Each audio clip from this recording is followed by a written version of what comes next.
The planet Creo 7 was a dead world. No trees grew there. No rivers flowed. The sky was always gray and the wind carried nothing but dust, but beneath its surface something had waited for 40,000 years. Dr. Park stood at the edge of a deep pit, watching the excavation machines dig into the ground. She was 32 years old, with tired eyes and dirt on her face. She had been on this planet for 3 months, and she was ready to go home. "Find anything yet?" she asked into her radio. "Just more rocks," replied a voice.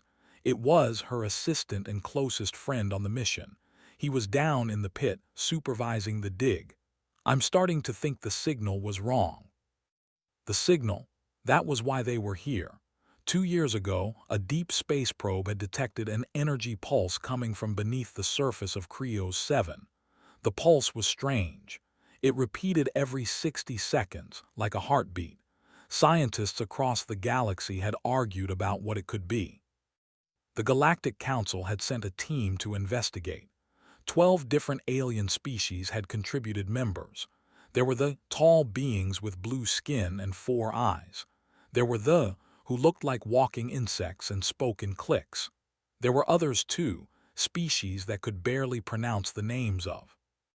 And then there were the humans, just 2 of them, and humans were new to the galactic community. They had only discovered faster-than-light travel 50 years ago. To the other species, humans were like children who had just learned to walk. They were tolerated but not respected. "They are getting impatient," said through the radio. "Ambassador keeps asking when we will find something."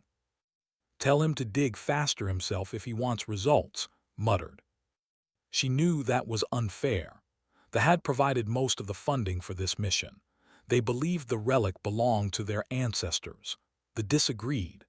They claimed their empire had ruled this sector 40,000 years ago, and anything found here was rightfully theirs.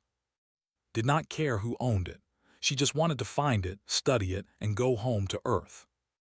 The machines kept digging. Hours passed. The gray sun moved across the gray sky, was about to call for a break when his voice came through the radio again. "You need to see this." Something in his voice made her heart beat faster. She grabbed a lift platform and descended into the pit. The other scientists were already gathering at the bottom, their alien faces showing various expressions of shock.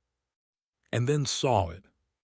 It was a cube, a perfect black cube about 2 meters on each side. Its surface was smooth and flawless without a single scratch or mark. It looked like it had been made yesterday, not 40,000 years ago. "Impossible," whispered one of the scientists. "Nothing survives this long in such condition." Walked closer. She could feel something coming from the cube, not heat or cold but something else. A presence, like it was watching her. "The energy readings are off the charts," said, looking at his scanner.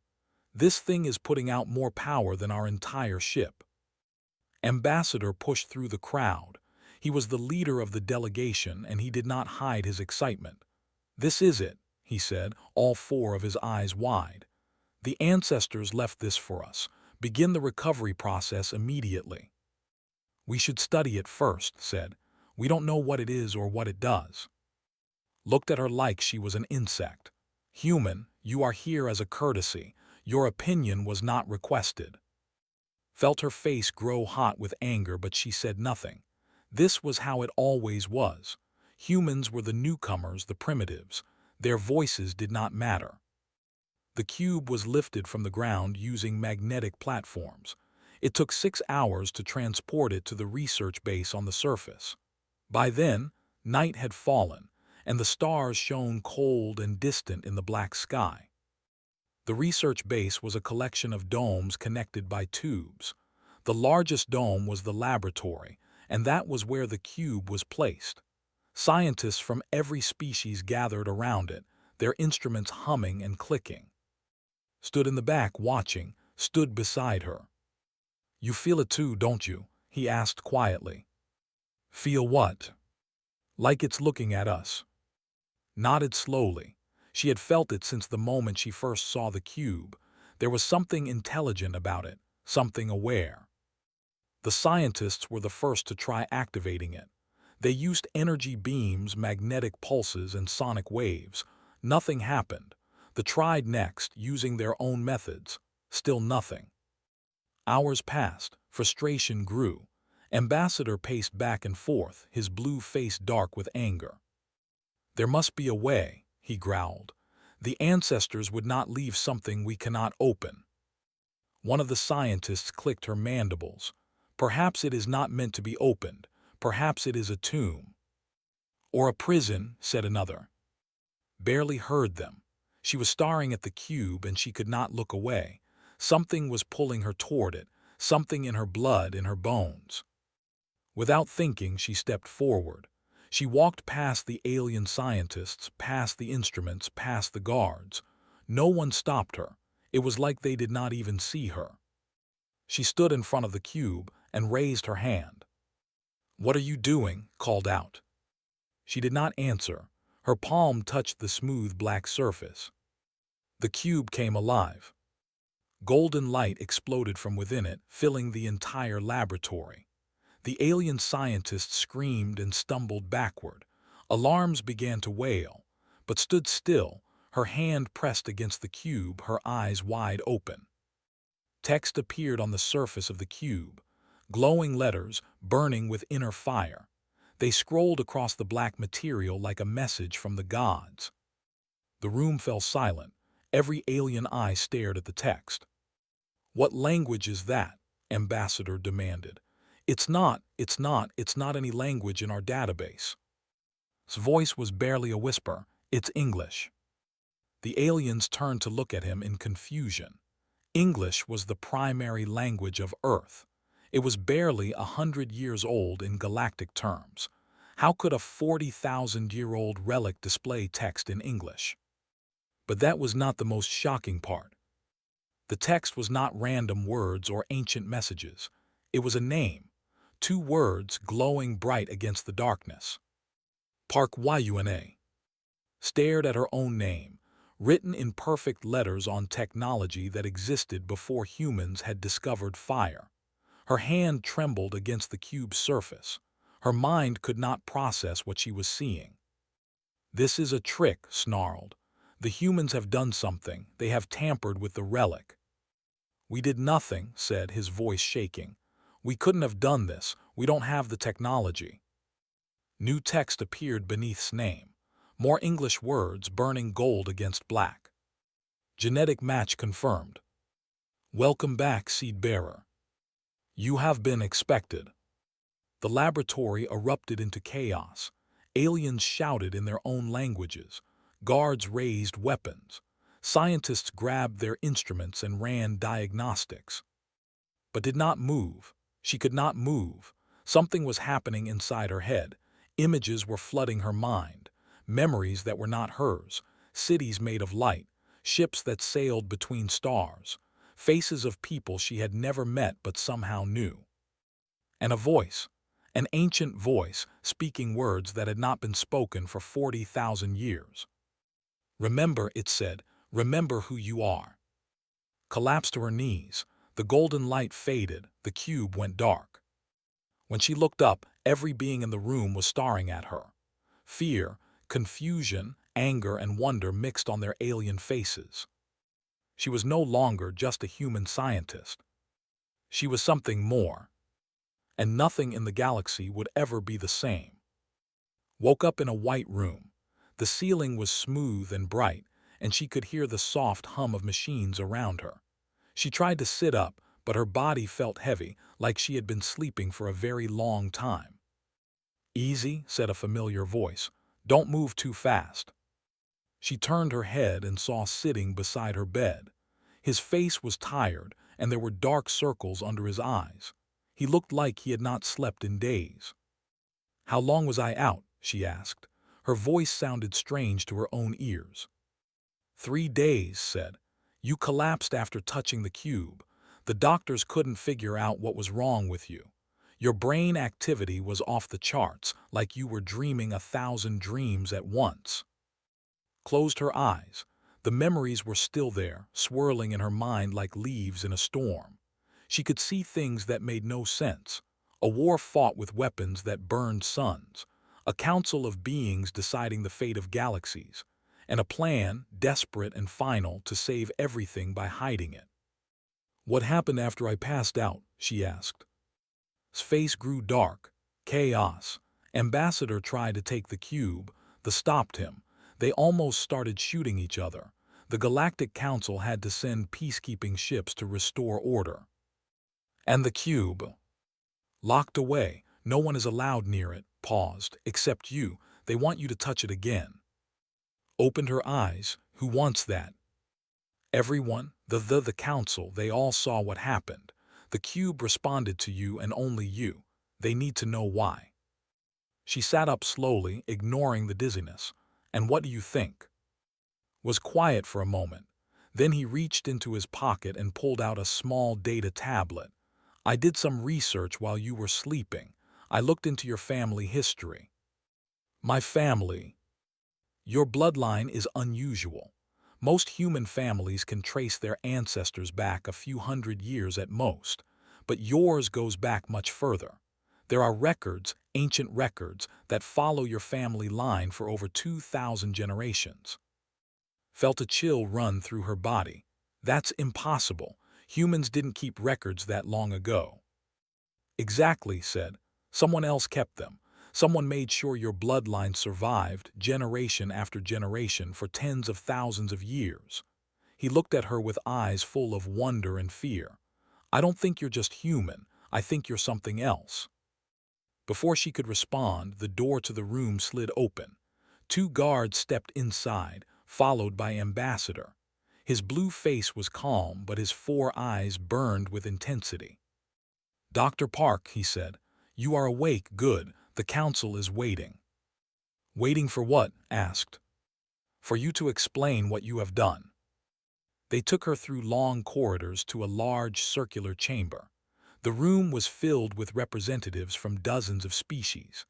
They sat in rows that rose up like steps, forming a ring around a central platform. Was placed on that platform alone, with hundreds of alien eyes watching her. At the top of the chamber sat the High Chancellor, a being named. He was ancient, even by galactic standards. His species lived for thousands of years, and himself had seen empires rise and fall. He looked down at like she was a puzzle he could not solve. "Dr. Park of Earth," he said, his voice echoing through the chamber. "You stand before the Galactic Council to answer questions regarding the artifact found on Creos 7. Do you understand?" "I understand," said. Her voice did not shake. The memories in her mind gave her strength she did not know she had.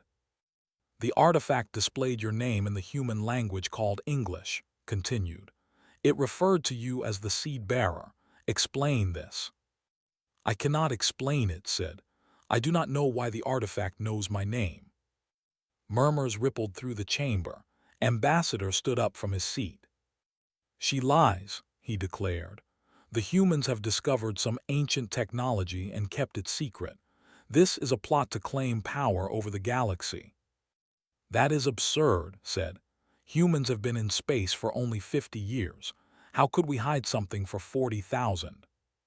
"Then explain how your name appears on technology that predates your species," demanded. Was about to answer when the memories surged inside her again. This time, they did not just flash through her mind. They spoke. "Tell them the truth," the ancient voice said. "Tell them what they have forgotten." She closed her eyes and let the memories flow. When she opened them again, her voice was different, deeper, older. 40,000 years ago, there was a civilization that ruled this galaxy. They called themselves the Architects. They built wonders that your people can barely imagine. They seeded life on countless worlds. They brought order to chaos. The chamber fell silent. Every being leaned forward, listening. "But they faced an enemy," continued. "A darkness from beyond the edge of the universe. It consumed everything it touched. Stars, planets, entire species. The architects fought it for 1,000 years, but they could not win." "What happened to them?" High Chancellor asked, his ancient eyes wide. They made a choice. They could not destroy the darkness, but they could hide from it, so they erased themselves. They took their memories, their knowledge, their power, and they locked it away. They transformed their bodies into something the darkness would not recognize, something primitive, something weak. Looked around the chamber at all the alien faces. They became human. The chamber exploded with noise. Aliens shouted and argued. Some called her a liar. Others looked at her with new fear. Silence, his voice cut through the chaos. The room slowly quieted. He stared at with an expression she could not read. You claim that humans are the descendants of this ancient civilization, he said slowly. That your species has been hiding in plain sight for 40,000 years. Not hiding, said. Waiting. The architects knew the darkness would return. They left pieces of themselves behind, locked in relics like the cube on Creos 7. When the time came, when the danger returned, a descendant would activate the relics and remember. And you are that descendant. My bloodline was protected for thousands of generations. Someone made sure my ancestors survived, married the right people, had children who carried the right genes. I am the result of 40,000 years of careful planning. Ambassador slammed his fist on his seat. This is madness. You expect us to believe that the most primitive species in the galaxy is actually the most ancient, that you have been playing us for fools. Turned to look at him. When she spoke, the ancient voice echoed through her words. We did not play you for fools. We protected you. The darkness would have found you if we had revealed ourselves too soon. We had to be forgotten. We had to be dismissed. We had to be weak so that you could survive. She raised her hand toward a screen on the wall. Without touching anything, the screen flickered to life. A star map appeared, showing the entire galaxy.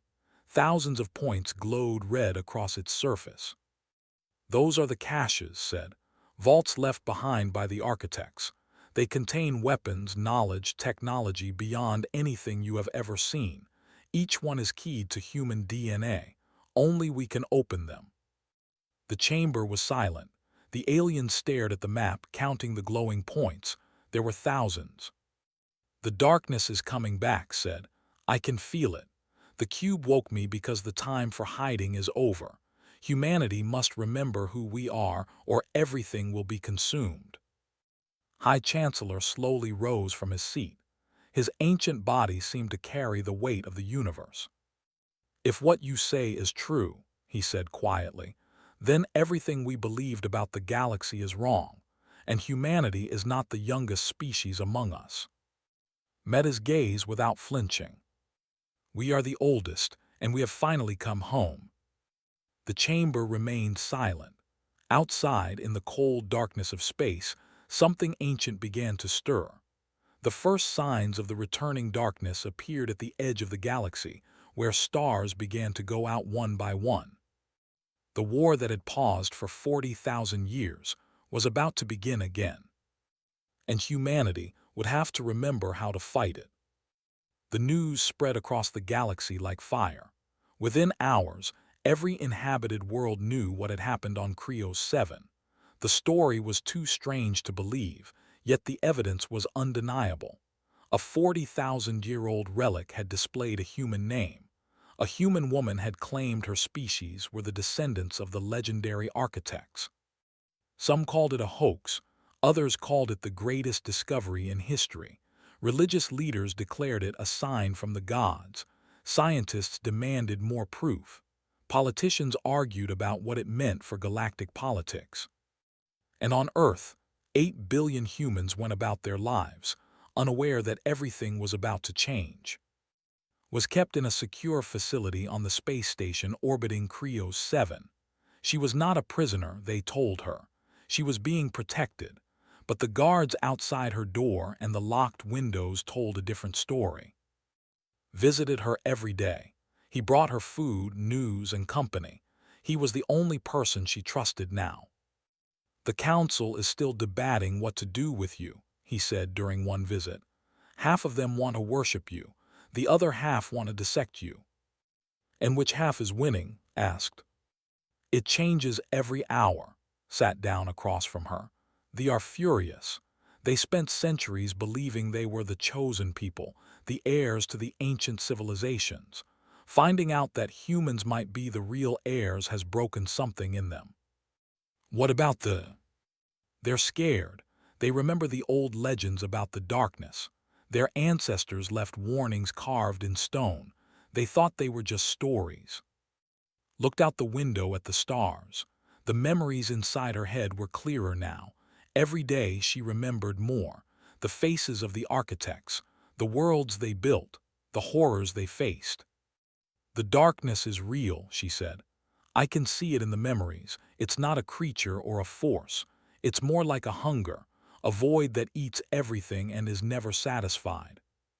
Can it be stopped? The architects couldn't stop it. They could only delay it. She turned to face. That's why they hid. They needed time to prepare. They left the caches across the galaxy, filled with weapons and knowledge.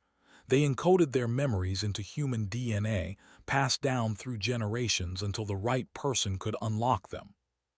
And you're that person. I'm one of them. There might be others. The architects wouldn't have put everything in one person. That would be too risky. Was quiet for a moment. Then he asked the question that had been bothering him since the beginning. Why you?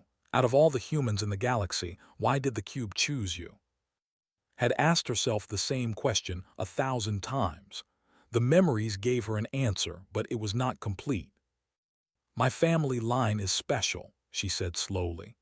The architects selected certain bloodlines to carry their most important memories. My ancestors were guardians, keepers of knowledge. Every generation they had children, and the memories were passed on, sleeping in our DNA until they were needed. But you didn't know any of this until 3 days ago. That was the point. We couldn't know. If we knew, the darkness might find us. We had to be truly ignorant, truly primitive, so that no one would suspect what we were. The door to her room slid open. An official entered, clicking nervously. Behind her were 2 council guards.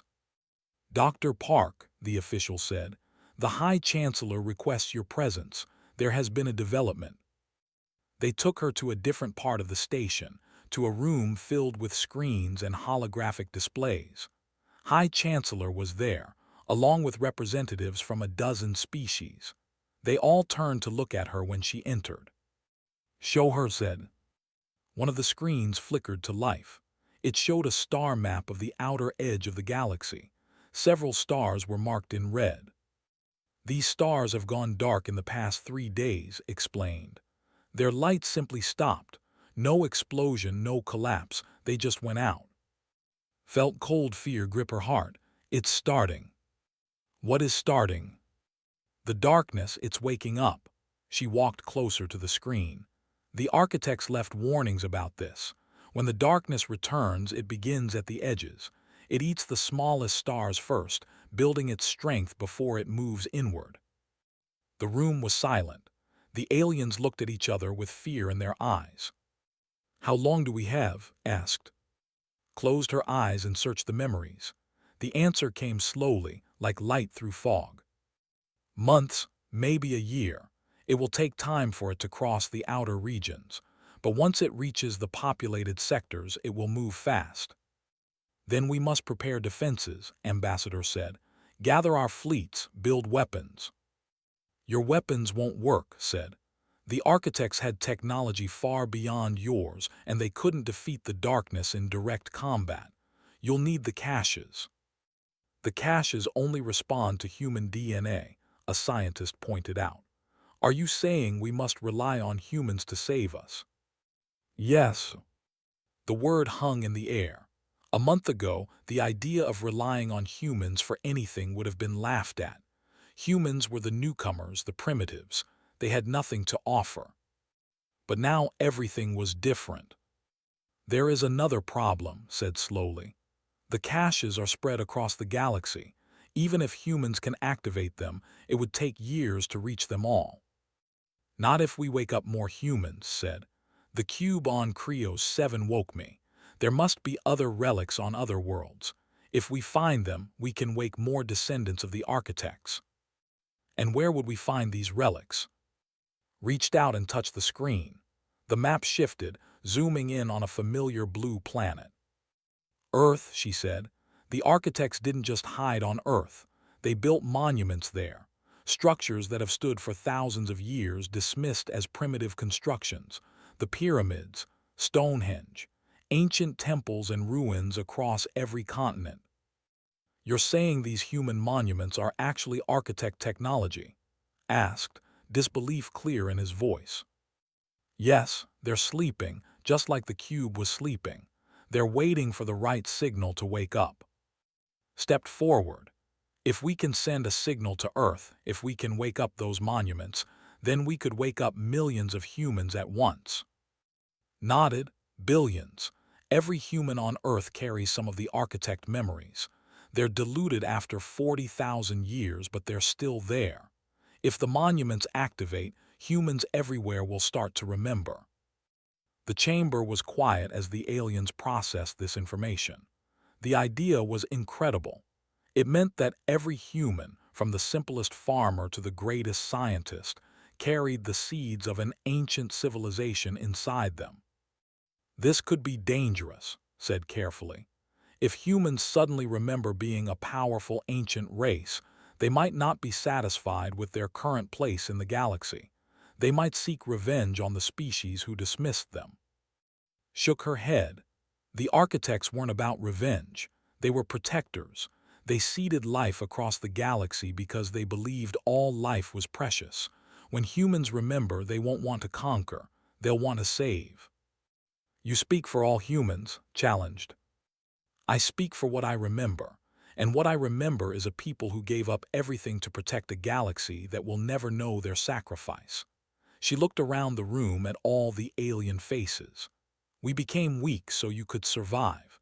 We became forgotten so the darkness would forget us too.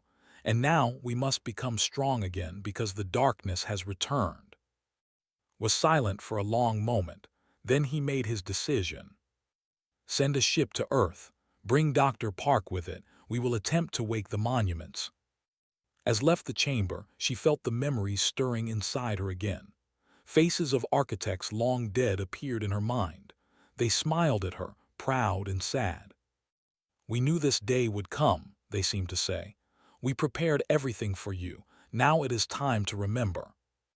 On Earth, in the shadow of ancient pyramids and standing stones, something began to stir. The monuments that had stood silent for thousands of years started to hum with energy that no instrument could detect. Humanity's awakening had begun. The ship that carried to Earth was the fastest in the galactic fleet. It crossed the vast distance in just 3 days, jumping through space in flashes of blue light. Traveled with her, along with a team of scientists and a squad of guards from the Galactic Council. When Earth appeared they felt her heart ache. The blue planet hung in the darkness like a jewel. Clouds swirled across its surface. Continents spread green and brown beneath them. It was beautiful. It was home. I haven't been back in 2 years, she said quietly. Stood beside her, watching the planet grow larger as they approached. A lot has changed since we left. The news about Krios 7 reached Earth a few days ago. People are confused. Some are scared. Some are excited. What is the government doing? Trying to keep order. But how do you tell 8 billion people that they might be the descendants of an ancient alien civilization? The ship descended through the atmosphere. Below them, cities spread across the land like glowing webs.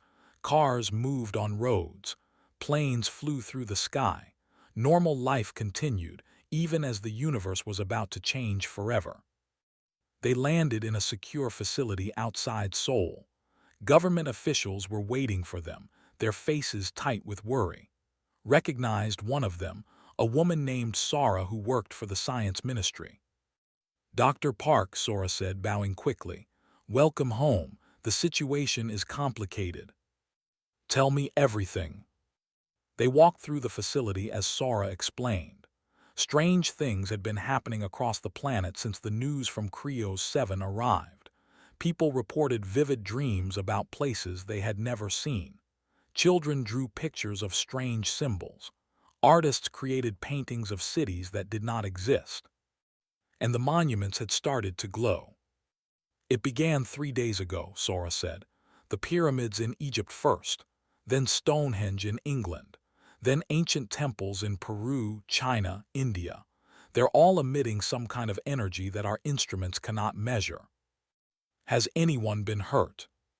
No, the energy doesn't seem harmful, but people who get close to the monuments report feeling strange, like memories are trying to surface in their minds. Nodded. This was exactly what she had expected.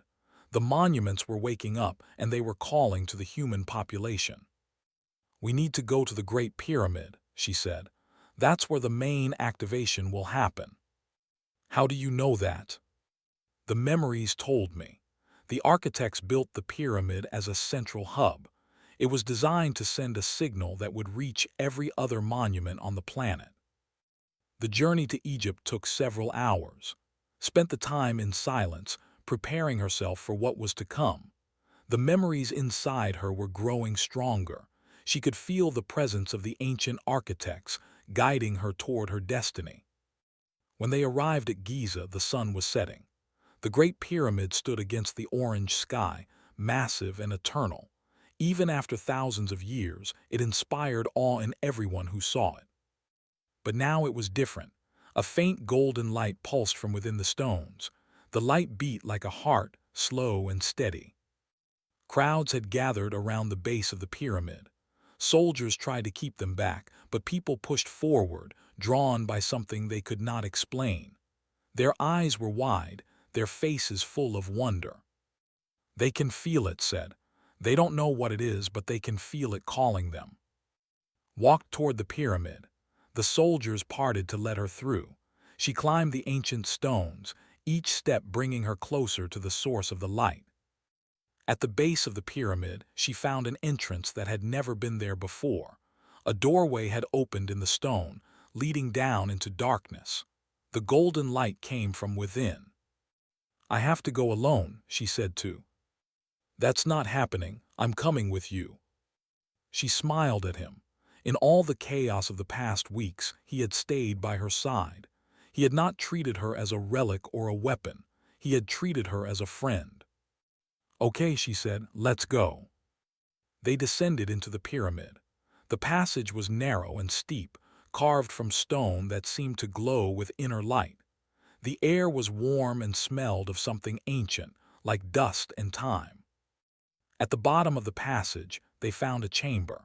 It was huge, far larger than anything that should exist beneath the pyramid. Columns rose toward a ceiling lost in darkness.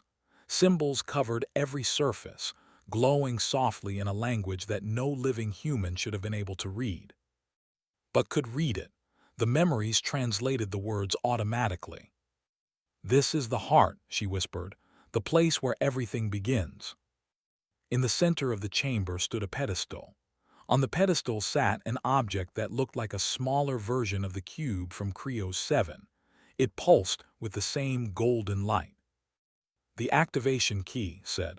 When I touch it, it will send a signal to every monument on Earth. Every human will begin to remember. Looked at her with concern. Will it hurt them? I don't know. The memories will come fast all at once. It might be overwhelming. And if we don't do it? Thought about the stars going dark at the edge of the galaxy.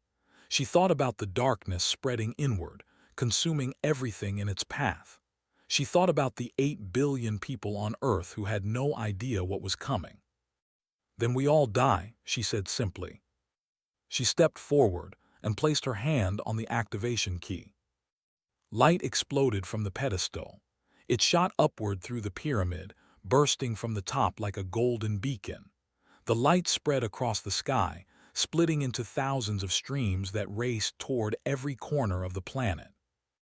In England, Stonehenge erupted with light.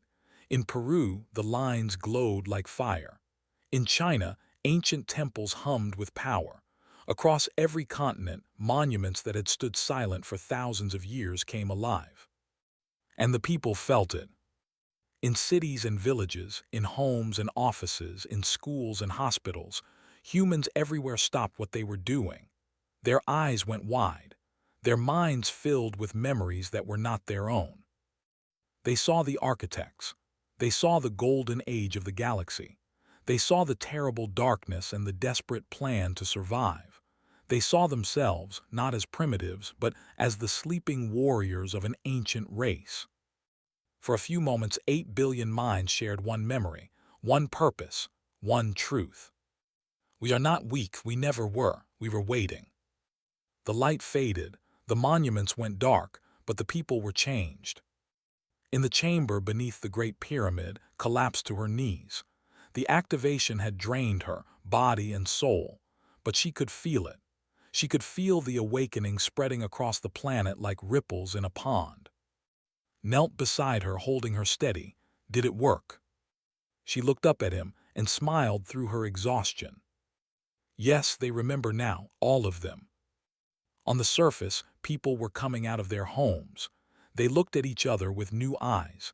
They looked at the sky with new understanding. They were no longer just human. They were architects. And for the first time in 40,000 years, they were ready to fight. 6 months passed after the awakening. 6 months of change, of growth, of preparation.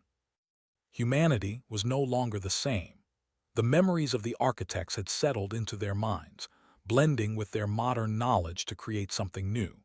Scientists who had struggled with basic physics now understood concepts that alien civilizations had never discovered. Engineers built machines that the laws of nature as the galaxy knew them. Artists created works that captured the beauty of worlds that had died 40,000 years ago. And ships, they built ships. The caches that had revealed were opened one by one. Each required human DNA to activate, and now there were billions of humans who carried the right genetic codes. From the vaults came blueprints, materials, and technologies that the architects had hidden away for this exact moment. Within 6 months, humanity had a fleet. 10,000 ships rose from shipyards across Earth and on the Moon. They were beautiful in a way that no alien vessel had ever been. Sleek and golden, shaped like leaves or feathers, they moved through space with a grace that seemed almost alive. Commanded the flagship, which they called the Dawn, stood beside her on the bridge, watching as the fleet formed around them in perfect formation. The darkness has reached the outer colonies, reported. The fell 3 days ago. They are evacuating their systems. The Galactic Council has requested our help. Nodded slowly. The news of the had hit hard. Ambassador, who had dismissed humans as primitives, had died defending his planet. In the end, he had sent a message to, 2 words, I'm sorry. She had not forgotten how he treated her, but she had forgiven him. The architects had not taught their descendants to hold grudges. Set course for the front lines, she ordered. All ships prepare for battle. The fleet moved as one, jumping through space toward the edge of the galaxy where the darkness waited. The journey took 2 days. When they arrived, saw the enemy for the first time with her own eyes. It was not a creature, it was not a storm. It was a void, a vast region of space where nothing existed. No light, no matter, no energy, just emptiness that spread like a stain across the universe. And it was hungry. The surviving alien fleets had formed a defensive line, but they were losing. Ships disappeared into the void and never came back. Weapons fired at the darkness were simply absorbed, making no impact. They're pulling back, said. The fleet is retreating. Tell them to hold position, said. We're here now. She opened a channel to the entire human fleet. Her voice reached 10,000 ships and millions of soldiers who had once been teachers, farmers, doctors, and students. This is Admiral Park. 40,000 years ago, our ancestors faced this same enemy. They could not defeat it, but they found a way to wound it badly enough that it had to retreat and heal. It took 40,000 years for it to recover. We're going to make sure it takes even longer this time. She looked at the void spreading across the stars. The memories in her mind showed her what the architects had done in the final battle. They had sacrificed themselves, turning their own ships into weapons that burned with the light of dying stars. But humanity had improved on the old designs. They did not need to die to win. "All ships activate resonance weapons," she commanded. The golden ships began to glow. Each one carried a device that the architects had dreamed of but never completed. It took the combined knowledge of 40,000 years of human development plus the ancient memories to finally build it. A weapon that could hurt the darkness. Light poured from the fleet. Not just light, but something more. Energy that existed between dimensions, frequencies that the void could not absorb. The darkness recoiled. "It's working," said his voice full of wonder. "It's actually working." But the void was not defeated so easily. It pushed back, sending waves of nothingness toward the fleet. Ships that were caught in the waves simply stopped existing. They did not explode or break apart. They were just gone. "We're taking losses," a voice reported. "The 4th Division is down to half strength." "Press forward," ordered. "We have to reach the center." The memories showed her what to do. The void was not truly alive, but it had a core. A place where it was strongest and most vulnerable. If they could strike that core with enough force, they could drive the darkness back again. The battle raged for hours. Ships fell. Soldiers died. But humanity did not retreat. They had waited 40,000 years for this fight, and they would not run from it now. Finally, the flagship reached the center of the void. Here, the darkness was so thick that even the golden light of the ship struggled to penetrate it, but could see it. A deeper blackness within the black, the heart of the enemy. "All ships focus fire on my position," she said. "Everything you have." "That will hit us too," said. She turned to look at him, her friend, her partner through everything that had happened. She saw the fear in his eyes, but also the trust. "The dawn has shields that can withstand it," she said, "but I need you to trust me." He held her gaze for a long moment, then he nodded. "All ships," he said into the communicator, "fire on the flagship's position, maximum power." Light gathered from 10,000 ships. It converged on a single point, pouring through the dawn and into the heart of the void. The darkness screamed, a sound that existed not in air but in the minds of every living being in the galaxy. The core cracked. Light exploded outward. The void collapsed in on itself, shrinking, retreating. Stars that had been swallowed reappeared, dim but alive. Space that had been empty filled again with matter and energy. When the light faded, the darkness was gone. Not destroyed, new. It could never be truly destroyed.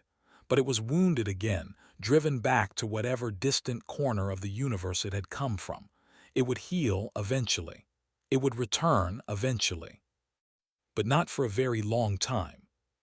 The surviving ships of the Galactic Council stared at the human fleet in disbelief.